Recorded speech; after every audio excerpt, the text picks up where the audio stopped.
Bom, pessoal, vamos começar passando aqui as fases do projeto de um novo motor.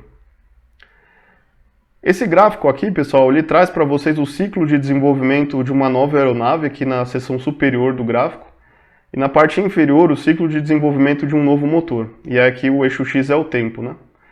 Então, o desenvolvimento de uma aeronave começa com o desenvolvimento de tecnologias, depois a gente tem aqui a fase de anteprojeto ou projeto avançado da aeronave. Depois a gente tem a fase de desenvolvimento, detalhamento e, por fim, testes de certificação.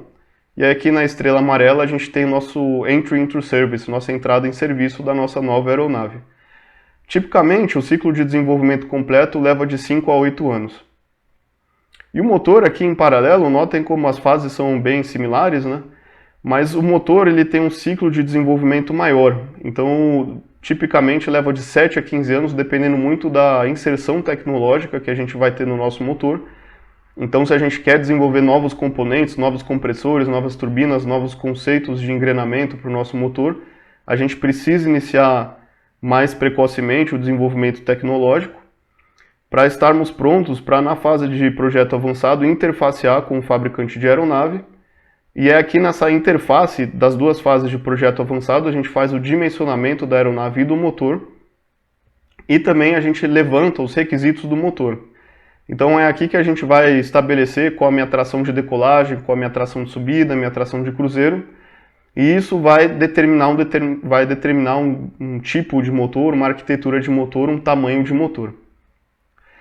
Então, tipicamente, o desenvolvimento do motor tem que se iniciar antes do desenvolvimento da aeronave para amadurecer as tecnologias-chave para a arquitetura de motor que está em vista. E para isso, os fabricantes de motor também precisam fazer estudos avançados das necessidades de mercado. Então, para os fabricantes estarem prontos aqui na fase aqui verde de anteprojeto para interfacear com os fabricantes de motor, eles têm que antes se preparar com o desenvolvimento de tecnologias e de componentes, para depois agrupar essas tecnologias e componentes em um projeto de motor. Então é bastante comum os fabricantes de motor terem departamentos aí bem grandes que estimam as necessidades futuras do mercado para se adiantar a essas necessidades. Então, pessoal, aqui a gente tem um diagrama que traz o fluxo de informação típico entre um fabricante de motor e um fabricante de aeronave. Então, tudo começa quando a gente levanta requisitos de mercado. Então, a gente levanta a aplicação prevista, o posicionamento de mercado. Se eu estou falando de um turbofan, de um jato ou de um turbohélice, que tenha 50, 100, 150 assentos, por exemplo. Eu levanto os desempenhos necessários para cumprir a minha missão. Então, minha pista, eu quero decolar de uma pista de 1.500 metros, eu quero ter uma velocidade de cruzeiro de 400 nós verdadeiros, eu quero subir em 15 minutos, então levanto aqui meus desempenhos de subida, também almejados, e também metas de ganho ou figuras de mérito para o nosso produto ser competitivo. Então consumo, custo operacional, ruído, coisas dessa natureza. O segundo passo aqui é a gente alimentar a fase de anteprojeto da aeronave com esses requisitos para que seja feito o dimensionamento avançado da aeronave. Nessa fase a gente vai estudar configurações da aeronave, o dimensionamento dela em si, os conceitos vão ser otimizados e a gente vai levantar aqui algumas ideias já de requisitos de tração.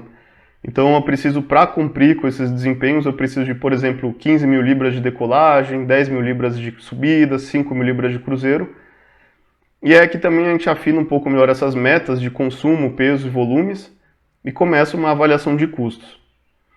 Esses requisitos aqui desdobrados da aeronave para o motor permitem o dimensionamento avançado do motor, onde o fabricante do motor vai avaliar algumas opções de arquiteturas para a missão almejada. A gente vai fazer o dimensionamento do motor e uma otimização para cumprir com os requisitos que foram estabelecidos pelo fabricante da aeronave. E também muito importante, a gente precisa estimar a vida e os custos desse motor para que a solução seja também economicamente competitiva.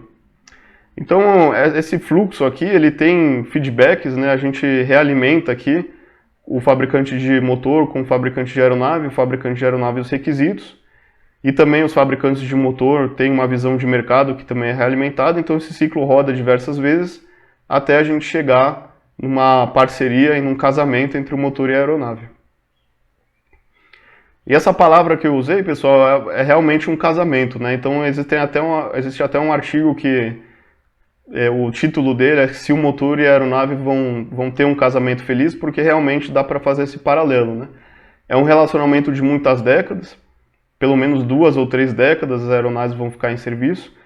E tem exemplos aqui de aeronaves que ficam por mais tempo em serviço. Então o B-52H aqui, que entrou em serviço em 1961 com o motor PW-TF-33, ele está em operação há basicamente 60 anos. E existe uma previsão de remotorização ao longo dessa próxima década. E essa aeronave vai estar em operação até meados desse